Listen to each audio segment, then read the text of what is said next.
ನಿನ್ನ ಸಾಯಿಸ್ಬೇಕು ಅಂತ ಮನಸ್ಸು ಮಾಡಿದ್ರೆ ಯಾವತ್ತೂ ನಾನು ನಿನ್ನ ಸಾಯಿಸ್ಬಿಡ್ತಿದ್ದೆ. ಅದು ನಮ್ಮ ಸಂಸ್ಕಾರ ಅಲ್ಲ. ನಿನ್ನ ಹಿಂದೆ ಇರೋದು ಒಂದು ಹಳ್ಳಿ, ನನ್ನ ಹಿಂದೆ ಇರೋದು 48 ಹಳ್ಳಿ. ನಿನ್ನ ಹಳ್ಳಿ ಹೆಸರು ಹೇಳ್ತಿದ್ದಾಗ ಮಾಡ್ಬಿಡ್ತಿದ್ದೆ. ಅದು ನಮ್ಮ ಸಂಸ್ಕೃತಿ ಅಲ್ಲ. ಈಗ್ಲೂ ನಾನು ನಿನ್ನ ಹೊಡೆದಿದ್ದು ನಾನು ಗೆದ್ದು ನಿನ್ನ ಸೋಲಿಸ್ಬೇಕು ಅಂತ ಅಲ್ಲ, ಇನ್ಮೇಲೆ ಯಾರದೇ ಒಂದು ತೊಟ್ಟ ರಕ್ತ ಕೆಳಗಡೆ ಬೀಳ್ಬಾರ್ದು ಅಂತ. ನನ್ ಮೇಲೆ ನಿನ್ಗೆ ಯಾಕೆ ಇಷ್ಟು ದ್ವೇಷ? ನಾನು ಏನ್ ತಪ್ಪು ಮಾಡಿದ್ದೀನಿ? ಅವತ್ತು ಅವಳು ಹಾವನಿಂದ ಕಾಪಾಡಕ್ ಹೋದ್ರೆ ನನ್ನ ಅಪಾರ್ಥ ಮಾಡ್ಕೊಂಡು ಕಪಾಳ ಕೊಡ್ದು ಅವಳು ತಪ್ಪು ಮಾಡಿದ್ಲು.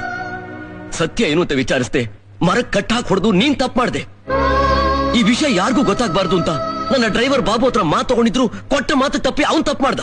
ಅವ್ನ್ ಮಾತು ಕೇಳ್ಕೊಂಡು ಊರಿನ ಜನಗಳೆಲ್ಲ ತಪ್ಪು ಮಾಡಿದ್ರು. ಅವಳು ತಪ್ಪು ಮಾಡಿದ್ಲು, ನೀನ್ ತಪ್ಪು ಮಾಡ್ದೆ, ಅವ್ನ್ ತಪ್ಪು ಮಾಡ್ದ, ಇವ್ರೆಲ್ರೂ ತಪ್ಪು ಮಾಡಿದ್ರು. ನಾನೇನಯ್ಯ ತಪ್ಪು ಮಾಡ್ದೆ? ನಾನು ಎಲ್ಲಿ ತಪ್ಪು ಮಾಡ್ದೆ? ಕೊನೆವರೆಗೂ ಈ ಜನಗಳಿಗೋಸ್ಕರ ಬದುಕಬೇಕು ಅಂತ ಆಸೆ ಇಟ್ಕೊಂಡಿದ್ದಲ್ಲ, ಅದು ನಾನು ಮಾಡಿರೋ ತಪ್ಪ?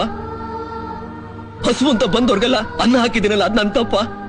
ಆಶ್ರಯ ಇಲ್ದಿದ್ದವ್ರಿಗೆಲ್ಲ ಆಶ್ರಯ ಕೊಟ್ಟಿದ್ದೀನಲ್ಲ, ಅದು ತಪ್ಪ?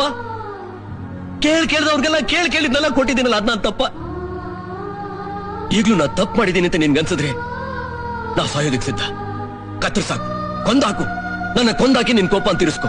ನನ್ನ ಕೊಂದಾಕಿ ನಿನ್ ಕೋಪ ತೀರಿಸ್ಕೊ. ಸಾಯಿಸು.